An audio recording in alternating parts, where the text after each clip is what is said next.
우리는 살면서 무언가를 얻는 것보다는 그 얻은 것을 지켜내는 것이 훨씬 더 힘들다는 것을 경험할 때가 많습니다. 어떤 일을 시작하는 것도 사실 힘들지만 그 시작한 일을 계속 유지하는 것 훨씬 더 힘들죠. 우리가 건강을 위해서 운동을 시작하는 것도 되게 어렵지만 그 시작한 운동을 계속해 나가는 것 더 어려울 때가 많습니다. 직장도 그렇죠. 취직하는 게 굉장히 어려운 일입니다. 근데 취직하는 것도 힘들지만 그 취직한 직장에서 계획하고 꿈꾸는 것을 이루어가기는 더 힘들 때가 많죠. 자녀를 출산하는 것도 출산 자체도 굉장히 힘들죠. 자매님들 힘들어 하시지 않습니까? 근데 키우는 건 더 힘들다는 이야기들을 또 경험들을 우리가 하게 됩니다. 믿음 생활도 이와 같은 것 같아요. 믿음 생활을 시작하는 것도 참 힘듭니다. 어떨 때는 어떻게 믿음 생활을 할 수 있었지? 기적과 같은 일이죠. 그런데 우리가 믿음을 지켜나가는 것 더 어렵습니다. 게다가 믿음을 우리가 지켜나가는 이 믿음을 더 자라게 하는 것 그것은 또 더 어려운 일이죠. 오늘 말씀은 느헤미야를 통해서 시작된 이스라엘 공동체에 하나님이 정말 기적과 같은 변화를 주셨어요. 이것이 시작됐는데 변화 이전의 모습으로 지금 보면 느헤미야 13장 마지막 장에 보면 금세 변화 이전의 모습으로 돌아가는 이 위기의 이야기가 느헤미야서의 맨 마지막 부분에 지금 나오고 있습니다. 이전까지 했던 그 수고와 노력이 마치 아무 소용없는 것처럼 되어버린 거예요. 놀라운 은혜와 기적이 마치 없었던 것처럼 다시 원위치가 되어버린 그러한 현실의 모습을 오늘 말씀은 보여줍니다. 우리의 삶에서 어떤 사람이 예수님을 만났어요. 그리고 인생에서 은혜를 받고 하나님 앞에서 믿음의 사람으로 변화됐습니다. 때로는 그런 사람의 모습, 우리 자신을 포함해서 그런 사람의 모습을 보면 정말 기적과 같은 일이죠. 근데 시간이 지나면서 어느새 마치 믿음 없는 사람처럼 돌아가 버리는 그런 모습들을 우리 주변에서 발견할 때가 있습니다. 마치 예수님을 만난 적이 없는 사람처럼, 그리스도를 만난 경험이 없는 사람처럼 살아가는 그런 모습을 우리가 주변에서 보게 된다는 거죠. 어떻게 그런 일이 일어날까요?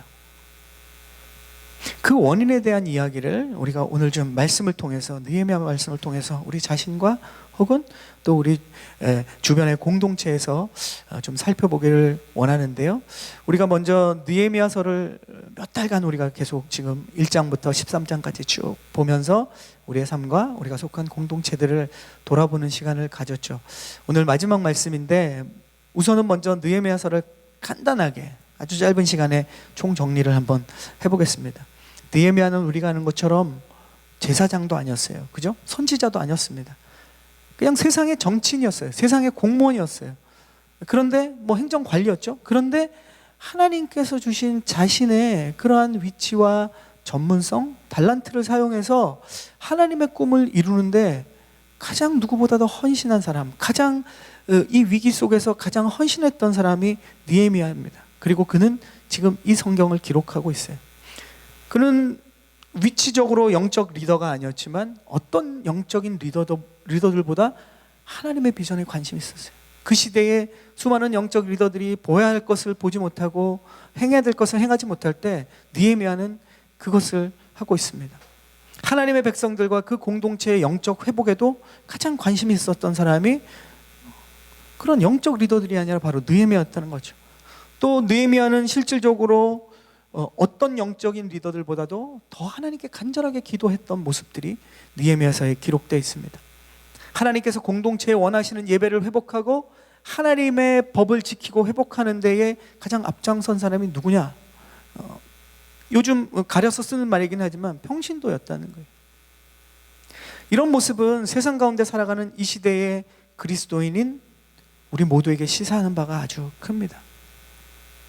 우리에게 주신 가정과 교회와 또 일터가 그리고 주님께서 우리에게 주신, 여러분에게 주신 꿈과 직업과 달란트가 하나님 앞에 귀하게 쓰임받을 수 있다는 사실, 누구보다도 가장 귀하게 쓰임받을 수 있다는 사실, 그리고 그 부르심을 향해 지금 여러분이 달려가야 된다는 사실을 느헤미야서만큼 구체적으로 실질적으로 보여주는 말씀은 없다는 거죠.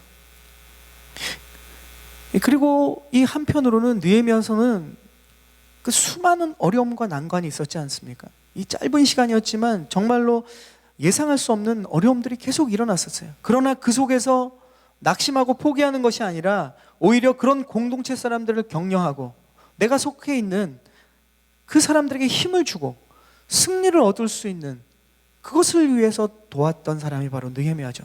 정말 영성 있는, 이 시대가 원하는, 어쩌면 모든 시대를 아울러서 원하던 바로 격려의 리더십이 느헤미야는 지금 본으로 보여주고 있습니다. 저와 여러분이 우리가 각자 속한 그 자리에서 사람들에게 어떤 모습을 보여줘야 하는가, 느헤미야서는 아주 디테일하고도 정확하게 이야기해 주고 있습니다. 우리에게 보여주는 아주 좋은 실질적인 샘플이라는 거죠. 지금까지의 말씀을 보면 느헤미야는 거의 약간 이렇게 편집증적으로 성벽에만 집착합니다. 그가 한 일은 성벽을 재건하기 위한 모든 그것을 중심으로 일어난 일들을 기억하고 있어요. 왜 그런 이렇게 성벽에 집착하고 있을까요? 우리가 살펴본 바에 따르면 성벽이 없으면 안전하지 못하잖아요. 그렇게 되면 공동체가 함께 모여 사는 것이 아니라 흩어져서 살게 됩니다. 실질적으로 이스라엘은 그렇게 살고 있었어요. 이제 이방 민족의 마을에 들어가서 함께 살면서 쉽게 세상의 우상과 세상의 악한 풍속들을 악한지도 모르고 다 흡수하고 마치 스폰지처럼 빨아들이고 마치 그리스도인이 아닌 것처럼, 마치 하나님의 백성이 아닌 것처럼, 하나님이 그들에게 이 포로 생활에서 풀어주고 모든 것들을 다 주셨지만 그것을 받아서 세상 사람들처럼 살고 있는 거예요. 동화되고 있었죠. 그래서 이스라엘은 실제로 성벽 건설 이전에는 그렇게 살았던 사람들입니다. 느헤미야가 그 속에서 그러한 상황을 보면서 하나님이신 마음을 가지고 이 성벽을 재건을 했죠. 그래서 이 성벽 재건은 모든 위협으로부터 공동체를 보호해 주는 것, 그것만이 아니라 동시에 그 결과로 하나님을 신뢰하고 하나님을 의지하고 하나님 중심으로 살아갈 수 있도록 자신이 속한 공동체를 변화시켜 준 겁니다. 저와 여러분도 이와 같이 우리의 삶의 자리에서 성벽을 세워야 되는 거예요. 느헤미야서의 핵심 단어를 만약에 이야기하자면 바로 성벽 재건이죠. 이 성벽은 눈에 보이는 장벽을 세워서 우리가 세상과 단절하고 세상과 담쌓고 세상과는 전혀 우리가 관심 없이 우리만의 세계를 만들라는 것이 아닙니다. 오히려 우리는 세상 가운데 살아가고 있죠. 오히려 복음은 우리가 세상으로 가서 소금과 빛의 역할을 감당하도록 우리는 부르심을 받았다라고 이야기하지 않습니까? 우리는 세상 가운데 살지만 그러나 그 속에서 눈에 보이는 장벽이 아니라 영적인 기준을 세워야 된다는 거예요. 우리는 세상 가운데 살면서 우리 영혼이 너무나 쉽게 이런 세상의 불의한 일, 세상의 악한 일, 정직하지 못하는 행동, 말씀과 반대되는 행동, 그것에 우리는 쉽게 타협하고 동화된다는 겁니다. 그리고 우리가 동화되고 있는지도 모르고 저와 여러분의 삶에 많은 부분이 그렇게 섞여 살고 있는 거예요. 그런 우리의 영적인 태도와 생활 습관에 오늘 느헤미야서는 무엇을 얘기해 주느냐? 우리 안에 영적인 성벽을 재건해야 된다는 거예요. 저와 여러분이 속한 공동체 안에 우리의 가정을 보십시오. 우리의 가정 공동체를 보십시오. 기도와 말씀으로 하나님의 사랑으로 우리가 성벽을 세우지 않으면 세상의 잘못된 가치관으로부터 또 우리조차도 모르고 자녀를 향한 잘못된 그런 세속적인 계획으로부터 우리는 쉽게 노출되고 빠져든다는 거예요. 동화된다는 거예요. 그래서 우리는 가정에 영적인 성벽을 세워야 된다는 겁니다. 우리의 교회도 하나님의 영적인 성벽을 세워서 세상에 있는 어쩌면 교회 안에도 너무 많은 이런 미움이나 차별이나 배제나 분리로부터 우리의 교회를 영적으로 보호해야 된다는 거죠. 서로 사랑하고 품고 말씀의 진리를 가지고 공동체를 회복시키는 일, 느헤미야서는 분명하게 우리에게 속한 교회 공동체를 어떤 방향으로 우리가 믿음의 성벽을 재건해야 되는 건지, 무너진 것을 무엇을 세워야 되는지를 분명하게 보여주고 있는 거죠.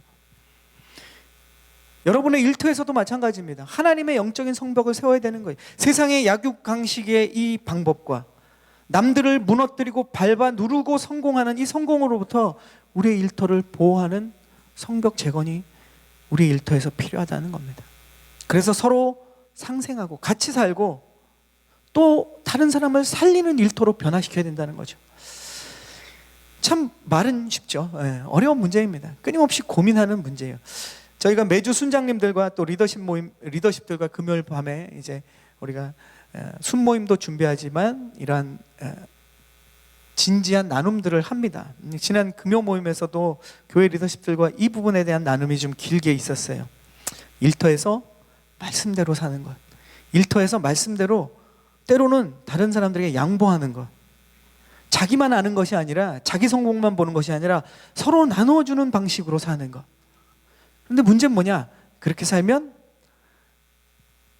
회사가 망할 확률이 점점 더 높아진다는 거죠. 세상이 그렇기 때문에 세상과 반대되는 방식으로 일터에서 말씀대로 살면, 양보하고 살면 세상적으로 성공할 가능성이 별로 없다는 것, 이것이 현실이라는 겁니다. 이것은 모두가 인정하는 거죠. 참담한 현실이지만 현실입니다. 가정에서도 자녀를 기도와 말씀으로 하나님의 사랑으로 양육하고 세상의 지식과 세상의 방법들, 세상의 또 때로는 심지어는 그 상황에 이렇게 타협하고 약삭빠르게 하는 그런 권모술수까지도 그런 것들을 이용하지 않으면 세상에서 도태될 수밖에 없다는 이 걱정과 위기감을 가정에서 가지고 사는 거예요. 자녀를 볼 때도 그 생각을 하면서 살아가고 있는 그리스도인들의 비참한 현실이 우리의 실제 삶입니다. 이게 현실이에요. 그죠? 그런데 우리가 현실이 그렇다고 해서 고민마저 포기하느냐? 그건 아니라는 거죠. 고민할 필요가 없으면 못하러 말씀을 보겠습니까? 저희가 못하러 말씀을 따라 살려고 아동바동 하겠습니까? 그냥 세상의 흐름대로 살면 고민하지 않으면 그냥 그대로 살겠대요. 고민하지 않는 그리스도인은 그렇게 살아가고 있습니다. 그런데 현실이 그럴 수밖에 없다고 고민하지 않는 것, 이것은 아니라는 거죠. 현실이었기 때문에, 세상에서 성공할 가능성이 적기 때문에 고민마저 하지 않으면 변화의 시작조차 되지 않는다는 거예요. 세상의 일도 사실 보면 주변에 성공할 가능성이 큰 것만 모든 사람이 달려들진 않습니다. 블루오션이 있죠. 성공할 확률은 적은데 거기에 대해서 자신의 어떤 꿈, 야망, 아니면 자신만의 계획, 아니면 자신만의 어떤 가치를 가진 사람들도 세상에 보면 성공률이 적은데도 뛰어들지 않습니까? 가능성이 적어도 해볼 만한 것에 목숨을 거는 세상 사람들도 많이 있어요. 그렇다고 본다면 저희가 하나님의 말씀을 알고 하나님이 우리에게 무엇을 원하시는지 알고 있다면 그것에서 적어도 고민조차 하지 않으면 세상과 똑같은 방식으로 살게 된다는 거예요. 그러나 우리는 그렇게 살 수 없죠. 그리고 그렇게 살아서도 안 된다고 성경은 이야기합니다. 왜냐하면 우리는 진리를 믿고 하나님을 믿는 사람이기 때문에 그래요. 하나님의 말씀을 믿는 사람이기 때문에 그렇습니다. 적어도 이 척박한 현실 속에서 말씀을 통해 고민은 해봐야죠. 정말 내 일터가, 내 자녀들을, 내 가정이 정말 이렇게 세상과 똑같이 살아도 되는가?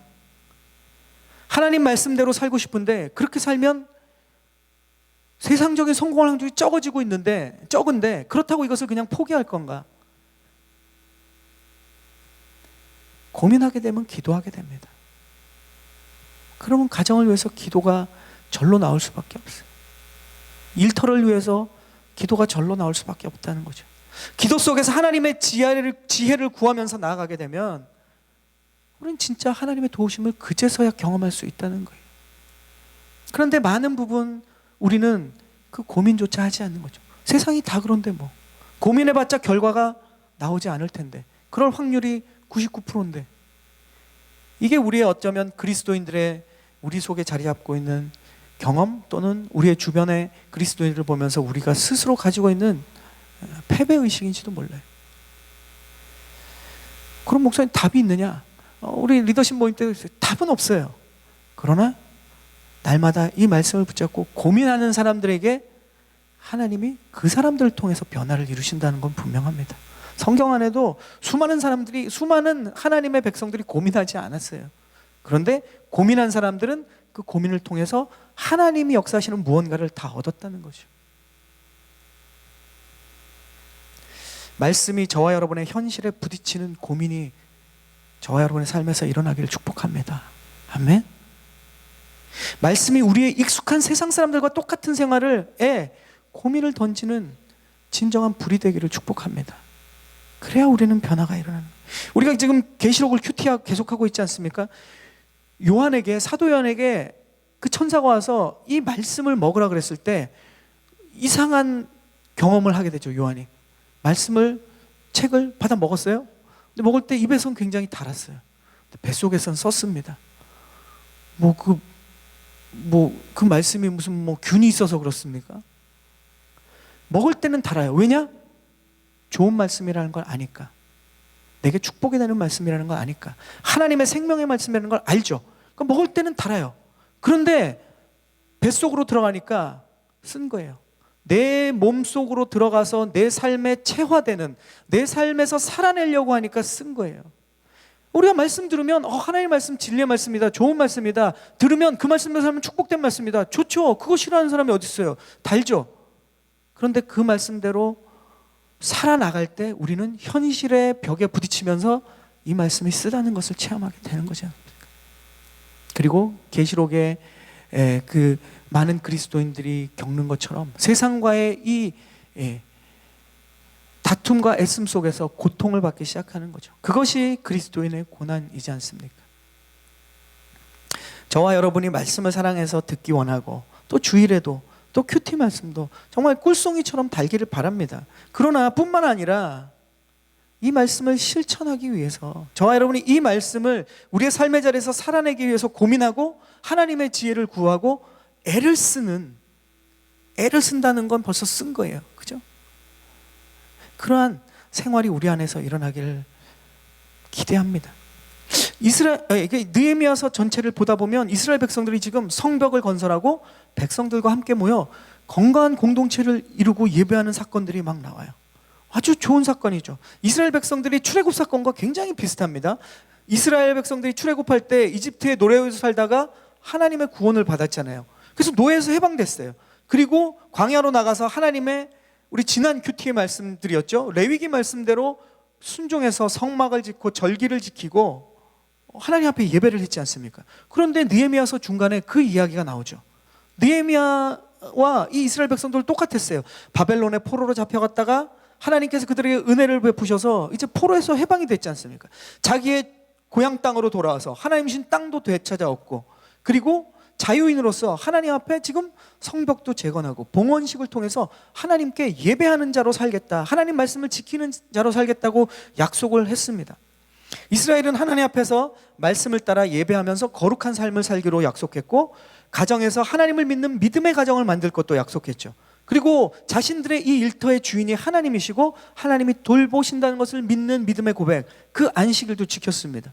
그리고 하나님의 이 모든 것이, 자신이 지금 누리는 것이 하나님이 주신 축복이라는 것을 깨닫고 하나님께 예물인 11조와 헌금을 드리기로 다 약속했어요. 이제 이스라엘 백성들은 하나님이 원래 이집트에서 출애굽시켜서 그들을 하나님이 예배하는 하나님의 거룩한 백성으로, 이 모든 열방을 변화시키는 샘플로 하나님이 만드시려는 그 계획을 이스라엘 백성들이 출애굽했을 때 실패했는데, 지금 보면 느헤미야서에는 이 바벨론 포로에서 돌아온 이들이 지금 그것을 회복하는 새로운 샘플로 지금 보여주고 있는 거예요. 이 짧은 시간에 어떻게 보면 자신들의 선조인 이집트에서 노예에서 해방됐던 선조들, 그 많은 기적과 역사를 경험했던 선조들보다 훨씬 더 나은 모습이죠.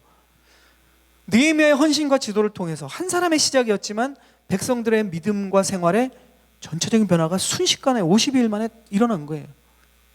이것이 느헤미야서에 기록된 공동체의 개혁과 변화였습니다. 그런데 느헤미야서가 이제 다 끝나면 무슨 동화의 마지막처럼 13장에는 그렇게 행복하게 오랫동안 살았습니다, 이렇게 끝나야 되는데, 마지막 13장 오늘 우리가 읽은 말씀을 보면 시작한 것을 지켜나가지 못했다는 거죠.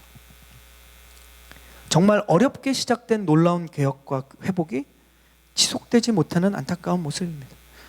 이집트에서 노예로 해방됐던 선조들과 또 닮았어요. 이런 건 닮으면 안 되는데, 광야의 백성들이 하나님과 약속한 예배를 금방 지키지 못했죠. 가정에서 신앙을 물려주지도 못했어요. 자신들의 수확물을 하나님께 드리는 일도 게을리했습니다. 그런 이스라엘 백성들의 모습이 결국은 사사시대의 최악의 고통으로 그들을 몰아간, 세상보다 더 못한 하나님의 자녀들의 모습이 나왔는데, 지금 느헤미야서의 13장에는 이스라엘 백성들이 지금 그 선조들의 모습을 비슷하게 닮아가기 시작하고 있다는 거죠. 왜 이스라엘 백성들이 이렇게 다시, 이건 한국적인 말이지만 도루묵이 됐느냐?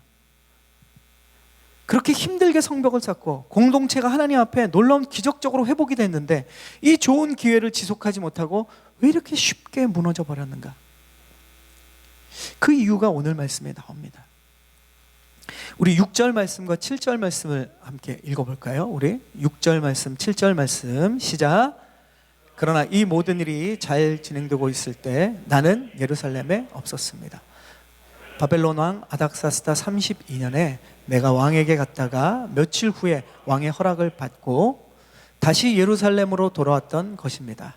그제야 나는 엘리야십이 도비아에게 하나님의 집들에 있는 방을 내준 그 어처구니 없는 소행을 알게 됐습니다. 자, 지금 느헤미야서를 통해서 이스라엘 백성들이 눈에 보이는 성벽은 세웠어요. 여전히 성벽은 탄탄하게 서 있습니다. 그런데 이스라엘 백성들의 영적인 성벽은 완전히 무너진 모습이죠. 순식간에 이스라엘 백성들이 힘들게 최선을 다해서 눈에 보이는 성벽은 완공하고 또 하나님의 말씀을 듣고 회개하고 생활과 예배 회복에 대한 약속도 했지만, 이스라엘의 영적인 성벽은 쉽게 무너져 버렸다는 거죠. 왜 이렇게 쉽게 무너져 버렸을까? 그 이유는 우리가 읽은 6절 말씀의 시작에 이렇게 얘기합니다. 느헤미야가 자신이 예루살렘에 지금 없어요.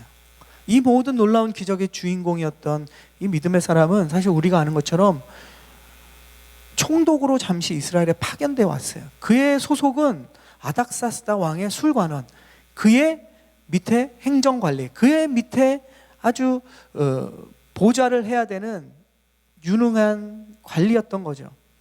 그러니까 그가 이 일들을 마치고 그는 다시 왕의 곁으로 먼 곳으로, 그죠? 갔다는 거죠. 영적 지도자가, 영적 격려자가, 영적으로 기도하는 자가 부재하니까 자리는 그대로 있어요. 성벽도 그대로 있어요. 사람도 그대로 있어요. 밭도 그대로 있어요. 환경도 일터도 다 그대로 있습니다. 영적 지도자가 사라지니까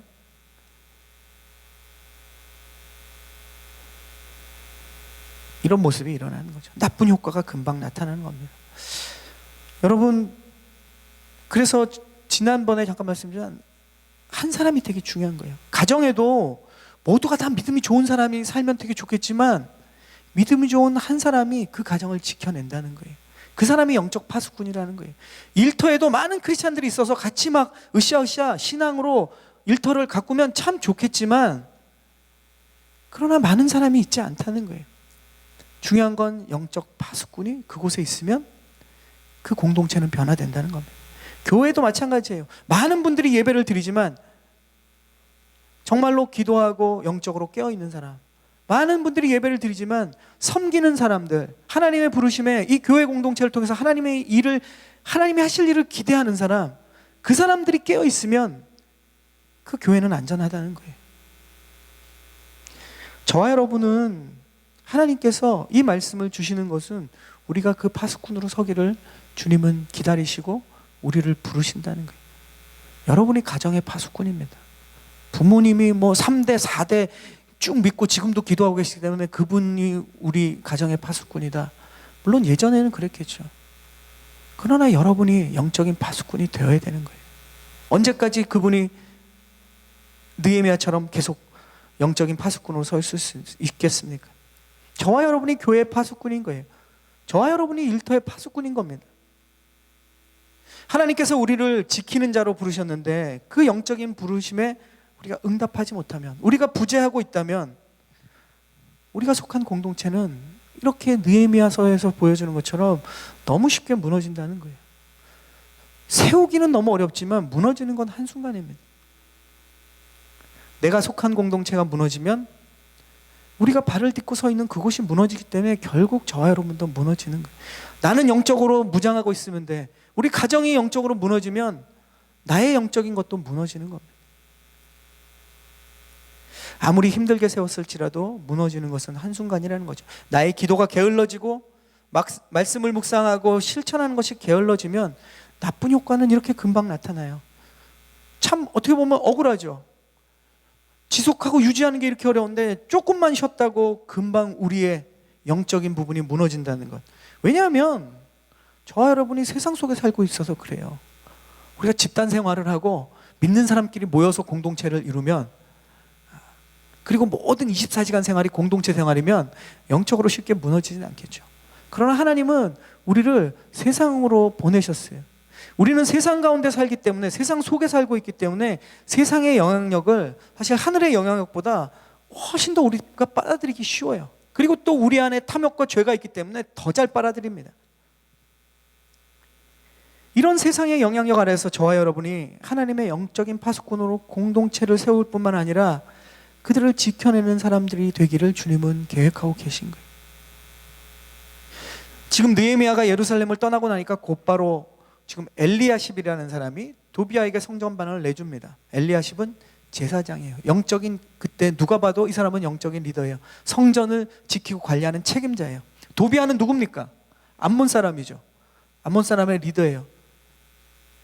가장 느헤미야와 이스라엘 사람들이 성벽을 짓고 그들이 하나님 안에 회복되는 것을 가장 싫어했던 사람이에요. 가장 반대했고 회방했고 느헤미야를 암살하려고 했던 사람이 지금 어디에 와 있습니까? 성전 안에 좋은 자리를 차지하고 있는 거예요. 뭐 만약에 한국적인 상황을 보자면 일제 치하에서 우리가 아주 고생했는데 이제 해방되고 나서 대통령궁의 옆에 한 자리에 앉아 있는 거예요. 거기에 뭐 오적 암살 뭐 이렇게 아시죠? 뭐 오적 중에 하나가 대통령궁에 뭐 이렇게 한 자리 하고 앉아 있는 거예요. 이게 말이 됩니까? 이 말이 안 되는 일이 지금 일어나고 있는 거예요.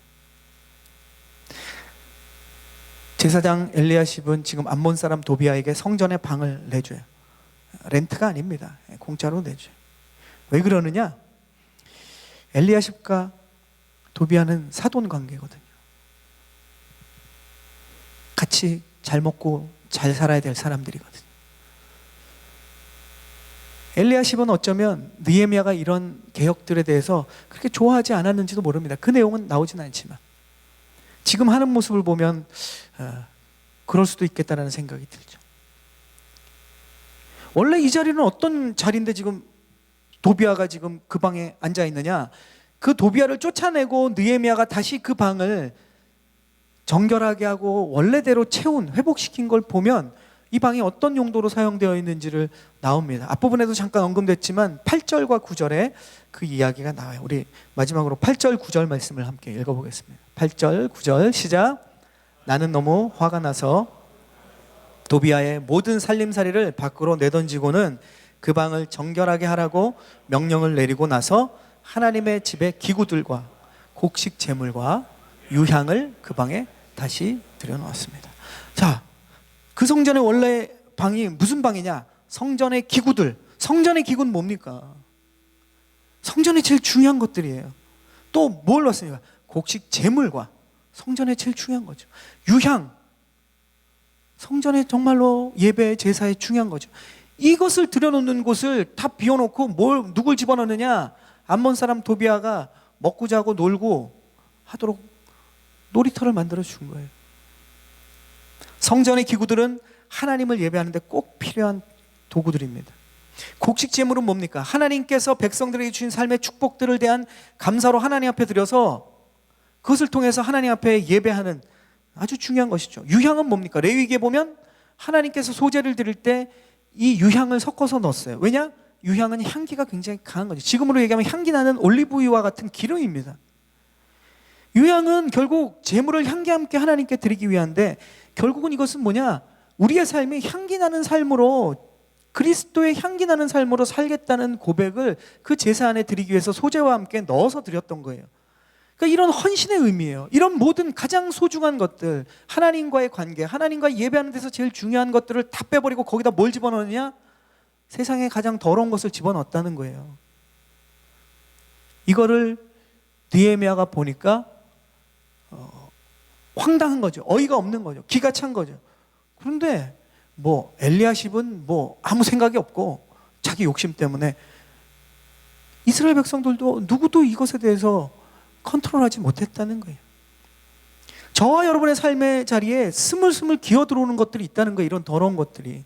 하나님은 우리를 거룩한 성전으로 삼으시고 우리를 하나님을 예배하는 백성으로 부르셨지만 우리가 자꾸 이런 것들을 세상에서 집어다가 우리 안에 넣는 거예요. 그리고 문제이지도 못하고 데리고 사는 거예요. 오히려 하나님과의 관계를 깨트리는 것들인데도 불구하고 집어넣어 놓고 사는 거죠. 이 방은 우리의 생활의 터전에 반드시 있어야 할 것들을 모아두어야 하는 방이라는 거예요. 내 삶은 하나님께 예배하기 위한 환경, 하나님께 드려야 하는 예물, 하나님께 드려야 하는 믿음을 따라 살아가야 되는 내 생활이 우리 안에, 우리의 삶의 자리에 반드시 있어야 되는데 그것을 다 빼버리고 세상 것으로 집어넣는 거죠. 그런데 그곳에 이스라엘의 대적인 이 이방인인 도비아가 거룩하지 않은 것들을 잔뜩 싸질머지고 들어와서 살고 있다는 거예요. 하나님의 거룩한 임재가 있어야 할 장소에 안 될 것이 떡하니 자리 잡고 있는 거죠. 그래서 느헤미야는 돌아오자마자 이것을 바로잡습니다. 그리고 이스라엘 백성들이 하나님께 약속했던 것, 그것이 너희들이 살 길이고 진정한 하나님의 축복을 마음껏 누릴 수 있는 길이다, 이것을 다시금 잘 지키도록 힘쓰는 모습을 봅니다. 저와 여러분은 우리의 공동체에 무엇이 필요한지를 볼 수 있는 눈이 있어야 돼요. 이 느헤미야의 눈이 있어야 된다는 겁니다. 나의 가정과 교회와 일터에 도비아 같은 것들이 있어요. 그런 물건을 끄집어내야 돼요. 여러분의 삶의 자리에 도비아 같은 것이 무엇이 있습니까? 도비아의 살림사이와 같은 것이 무엇이 있습니까? 분명히 있어요. 근데 그것이 있는지 여러분 관찰하고 사십니까? 그것을 볼 수 있는 이러한 느헤미야의 영적인 눈이 우리에게 있어야 된다는 겁니다. 그리고 그것을 하나님의 거룩함으로 채우기를 축복합니다. 그것이 느헤미야의 마지막 개혁의 활용 점정인 거죠. 그러면 하나님께서 우리를 기억하신다, 이것이 오늘 말씀에 나옵니다. 우리가 읽었던 14절에도 나오지만 13장의 맨 마지막 절이 31절이거든요. 거기 이렇게 얘기합니다. 느헤미야가 이렇게 고백해요. 하나님께서 나를 기억해 주시고 은총을 내려주십시오. 하나님의 눈과 하나님의 마음으로 자신의 삶의 자리를 자기뿐만 아니라 자기가 속한 공동체들의 하나님의 것으로 채우는 사람들, 하나님을 예배하는 자리로 채우는 사람들이 하나님이 무엇을 하신다는 겁니까? 하나님이 그를 기억하신다는 거예요. 그리고 그에게 은총을 내리신다는 겁니다. 그 은총이 저와 여러분이 속한 공동체에 흘러가기를 원합니다. 누구를 통해서? 여러분을 통해서 흘러가야 되는 거예요.